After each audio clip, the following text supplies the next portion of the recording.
Audio Jungle। नमस्कार प्यारे दोस्तों, BSTC 2024 टेस्ट सीरीज 3 में आप सबका स्वागत। और ये टेस्ट सीरीज चल रही है हमारी तीसरी। इसमें हम 25 क्वेश्चन कवर करेंगे और दोस्तों कुल 20 टेस्ट सीरीज के माध्यम से हम यहाँ पर 500 क्वेश्चन देखने वाले हैं। इससे आपको प्री BSTC 2024 में आपको काफ़ी मदद मिलेगी। आपकी तैयारी को मजबूत करने के लिए हम आपके लिए ये टेस्ट सीरीज चला रहे हैं। इसका पूरा फ़ायदा आपको तभी मिलेगा जब आप पूरी टेस्ट सीरीज को देखने की कोशिश करेंगे। जितनी भी यहाँ पर टेस्ट सीरीज चलाई जा रही है उन सबको आप देखने की कोशिश करें और साथ में नोट डाउन ज़रूर करें। जो चीज़ें आप लिख देते हैं उन्हें आप कभी नहीं भूलते, तो ये बात भी हमेशा ध्यान में रखें। और प्यारे साथियों, ये टेस्ट सीरीज केवल BSTC 2024 के लिए ही नहीं है, बल्कि यह CET, CTET, LDC, REET, Rajasthan के जितने भी एग्ज़ाम होते हैं जिनमें राजस्थान जीके पूछा जाता है, राजस्थान सामान्य ज्ञान, उन सब के लिए ये क्लास महत्वपूर्ण होने वाली है।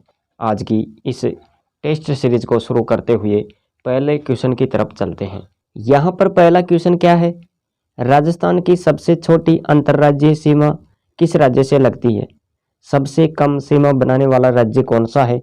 हमारा पड़ोसी राज्य। तो यहाँ पर देखो, राजस्थान किस राज्य के साथ सबसे कम सीमा बनाता है? ऑप्शन बी सही होगा इसमें, पंजाब। कितनी बनाता है? तो यहाँ पर याद रखें 89 किलोमीटर। कितनी बनाता है? 89 किलोमीटर। और अन्य राज्य की बात करें तो यहाँ पर देखो, उत्तर प्रदेश।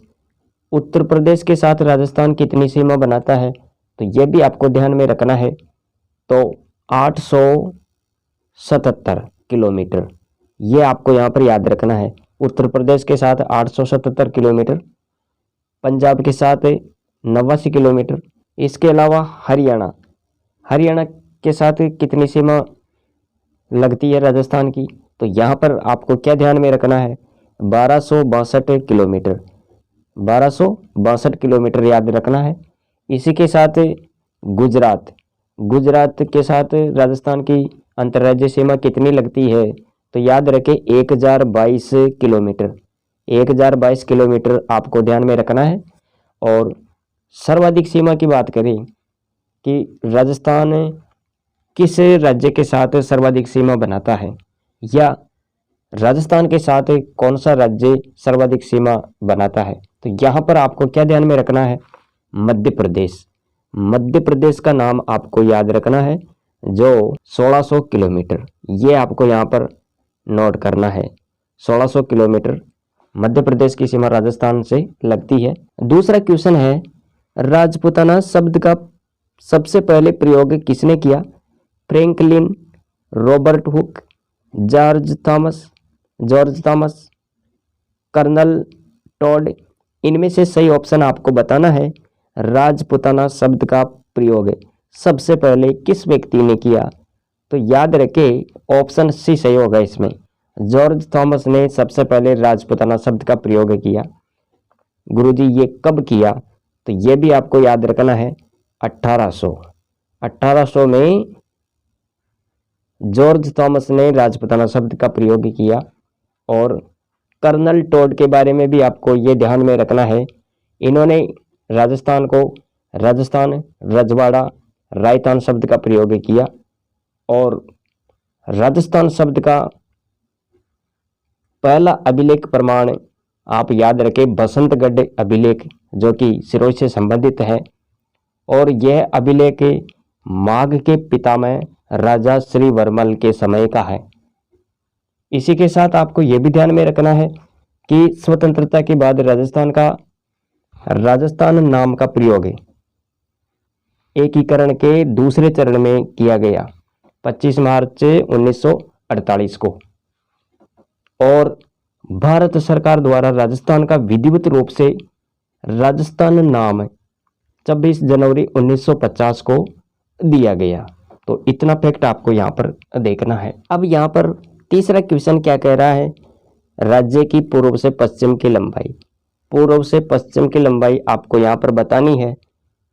तो यहाँ पर सही विकल्प क्या हो जाएगा, तो दोस्तों आपको ये ध्यान में रखना है यहाँ पर कि राज्य की पूर्व से पश्चिम की जो लंबाई है वो कितनी है, 869 किलोमीटर।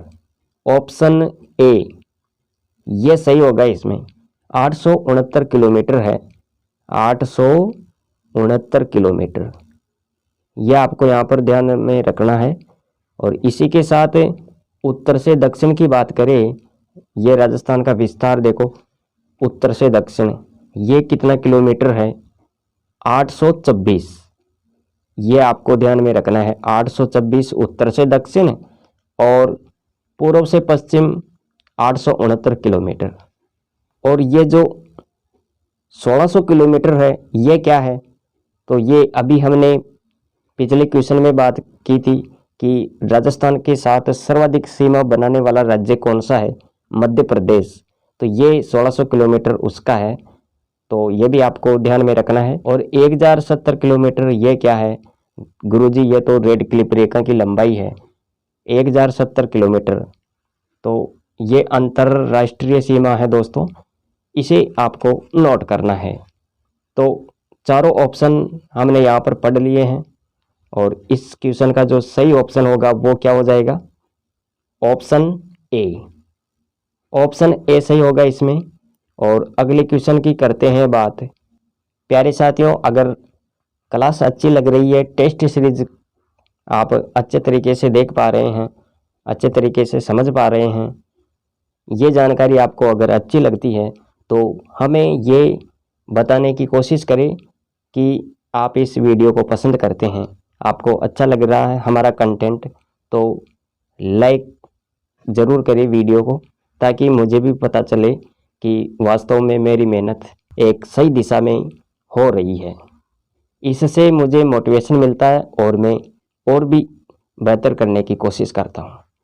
तो लाइक ज़रूर करें और देखते हैं अगला क्वेश्चन क्या है।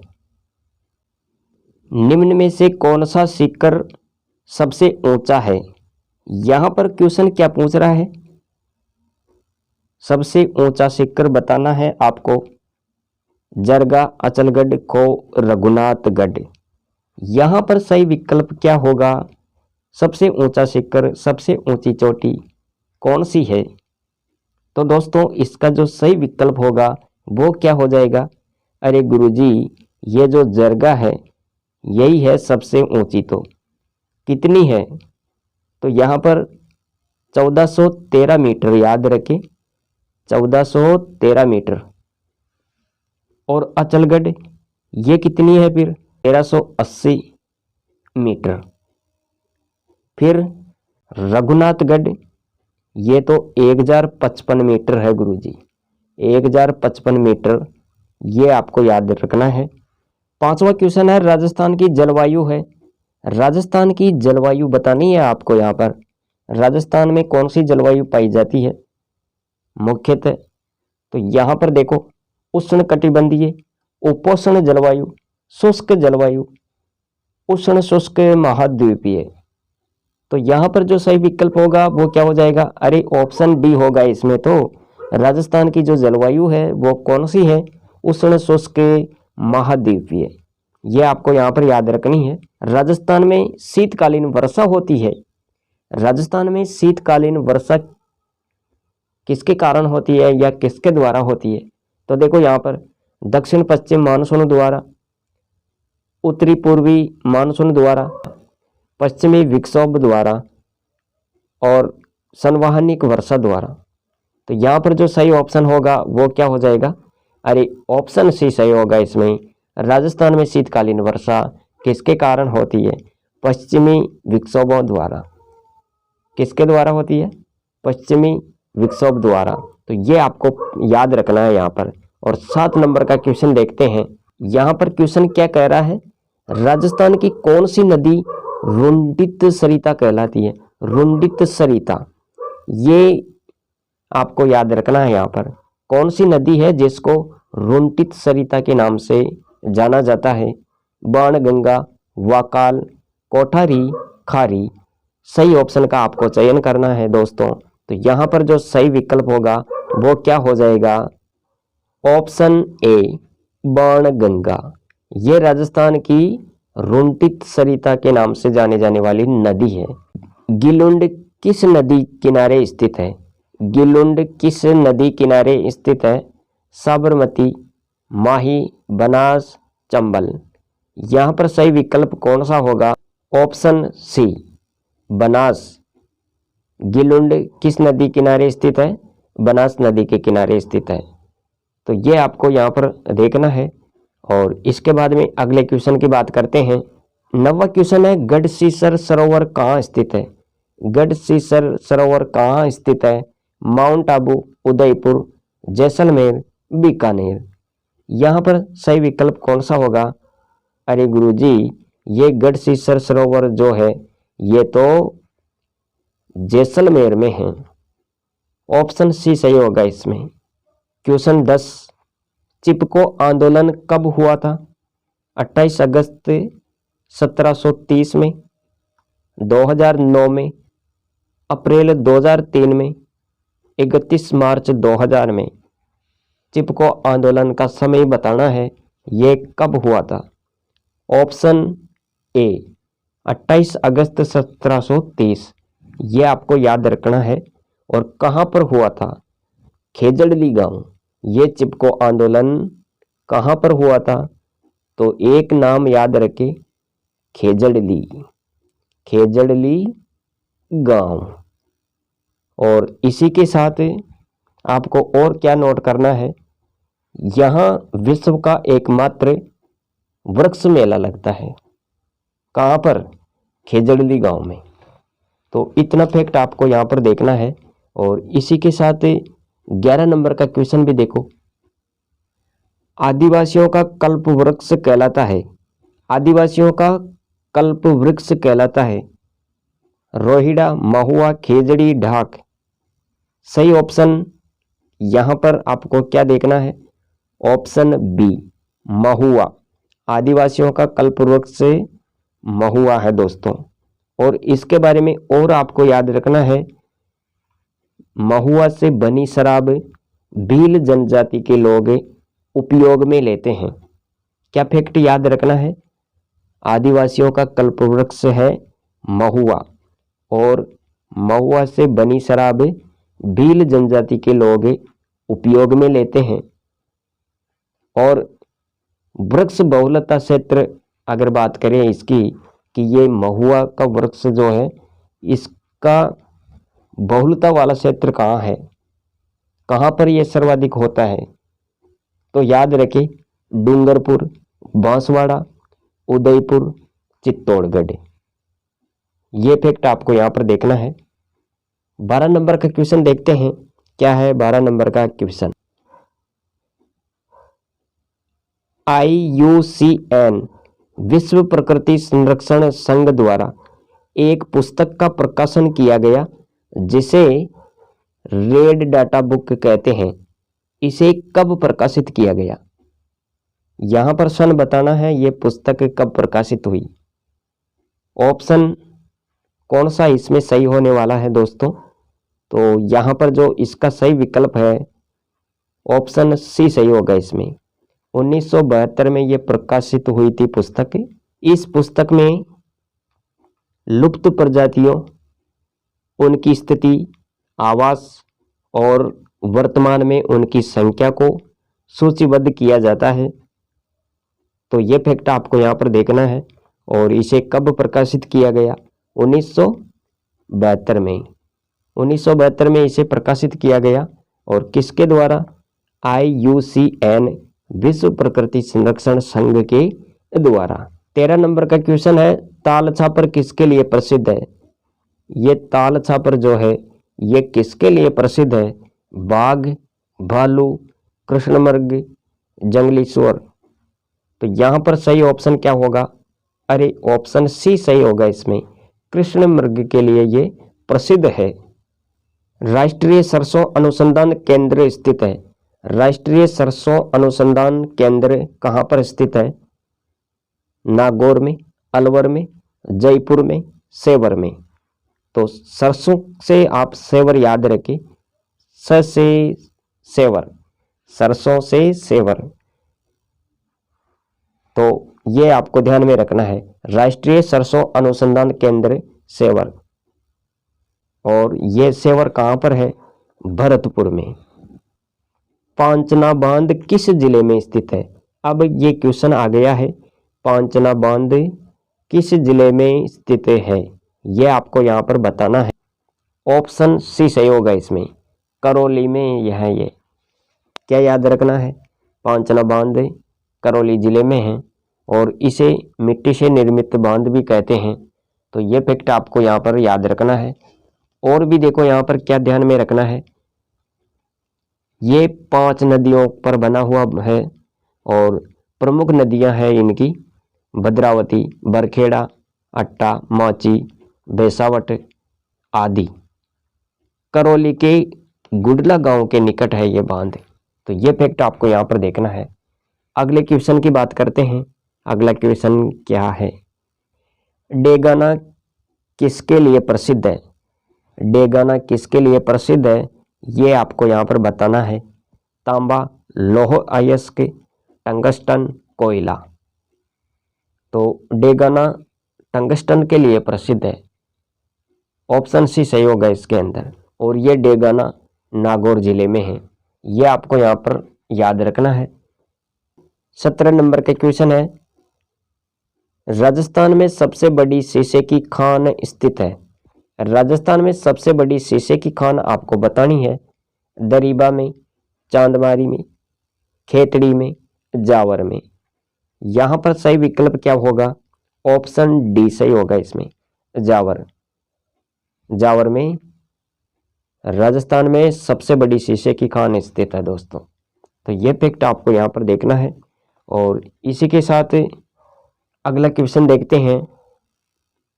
केंद्रीय ऊन विकास बोर्ड स्थित है अंबिकानगर, जोधपुर, दिल्ली, जयपुर। यहाँ पर सही विकल्प क्या होगा? अरे केंद्रीय ऊन विकास बोर्ड कहाँ पर स्थित है? जोधपुर के अंदर। ये आपको सही करना है, ऑप्शन बी सही होगा इसमें। अगला क्वेश्चन देखते हैं। 2011 के अनुसार राजस्थान की कुल साक्षरता दर थी। 2011 के अनुसार राजस्थान की कुल कितनी साक्षरता दर थी, ये यहाँ पर आपको बताना है। तो यहाँ सही विकल्प क्या होगा? Option C 66.1%। ऑप्शन सी सही होगा इसमें। अगले क्वेश्चन पर चलते हैं। 20 नंबर का क्वेश्चन है, शिक्षा प्राप्ति अधिकार कब लागू हुआ? शिक्षा प्राप्ति अधिकार ये कब लागू हुआ? 2003 में, 1993 में, 2010 में या 1971 में? यहाँ पर सही ऑप्शन क्या होगा? ऑप्शन सी सही होगा इसमें, 2010 में। अगला क्वेश्चन है, राजस्थान का सबसे पहला कॉलेज कहाँ खोला गया? राजस्थान में सबसे पहले कॉलेज कहाँ पर स्थापित किया गया? बीकानेर, अजमेर, जयपुर, जोधपुर। तो यहाँ सही विकल्प क्या होगा? अजमेर। अजमेर में राजस्थान का सबसे पहला कॉलेज खोला गया। 22 नंबर का क्वेश्चन देखते हैं। विश्व का सबसे बड़ा सोलर पार्क कहाँ पर है? कपासन, रामसर, बगड़, भड़ला। यहाँ पर सही ऑप्शन क्या होगा? ऑप्शन डी सही होगा इसमें, भड़ला। अगले क्वेश्चन पर चलते हैं। अगला क्वेश्चन क्या है? अजमेर आने वाला प्रथम अंग्रेज कौन था? अजमेर में आने वाला पहला अंग्रेज कौन था? Sir Thomas Roe, Captain Cook, Colonel Tod, कोई नहीं। तो यहाँ पर सही विकल्प क्या होगा? Option A Sir Thomas Roe. ये अजमेर में आने वाला पहला अंग्रेज था। खानवा का युद्ध कब हुआ था?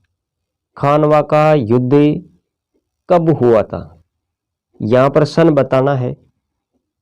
तो दोस्तों यहाँ पर इसका जो सही विकल्प होगा वो क्या होगा? ऑप्शन बी 1527 में ये खानवा का युद्ध हुआ था दोस्तों। और खानवा का युद्ध का नाम आया है तो आपको ये भी पता होना चाहिए कि ये जो खानवा का युद्ध है किन किन के बीच में हुआ, किस किस के बीच में हुआ था ये खानवा का युद्ध। तो यहाँ पर याद रखें बाबर और राणा सांगा के बीच। और जीतने वाला कौन था, विजय किसकी हुई थी, बाबर की। बाबर जीत गया था खानवा का युद्ध।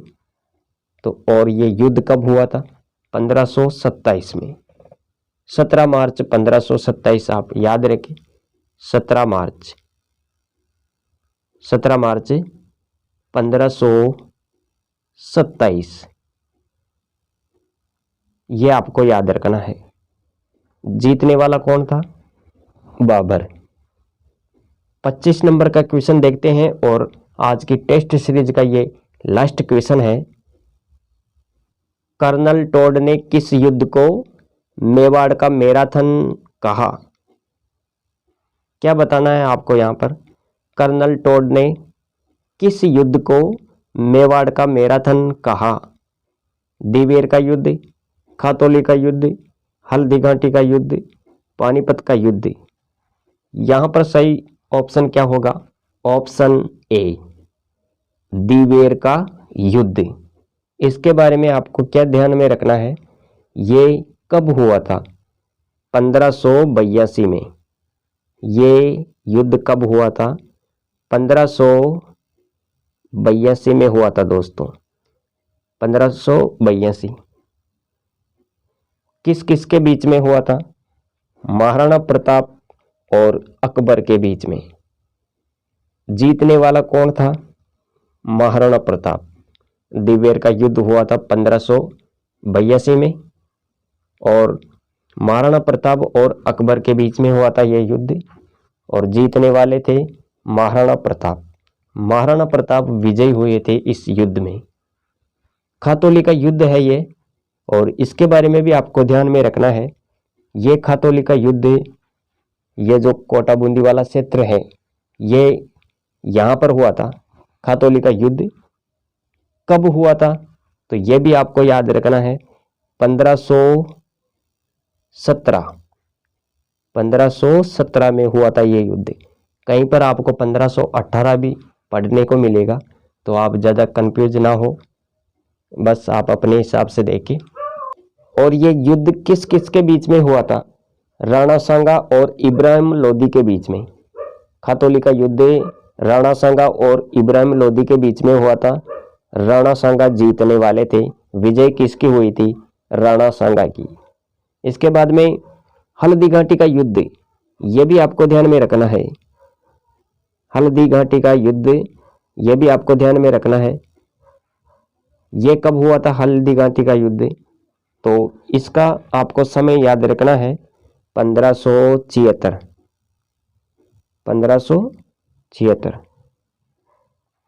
तो ये फैक्ट आपको याद रखना है। और ये किस किस के बीच में हुआ था, अकबर, मानसिंह और महाराणा प्रताप के बीच में हुआ था ये युद्ध। अकबर और महाराणा प्रताप के बीच में। जीतने वाले कौन थे, अकबर। ये फैक्ट आपको यहाँ पर याद रखना है। तो दोस्तों ये थी टेस्ट सीरीज जिसमें हमने 25 क्वेश्चन विस्तार से कंप्लीट किए हैं और आशा करता हूँ ये वीडियो आपको अच्छा लगा होगा। बने रहिए और देखते रहिए कोचिंग नोट्स क्लासेज। इसी प्लेटफॉर्म पर हम मिलते रहेंगे और सफलता की दिशा सुनिश्चित करेंगे। इसी उद्देश्य के साथ हम आपके लिए ये प्रयास निरंतरता के साथ कर रहे हैं। तो आज के लिए इतना ही। Thanks for watching.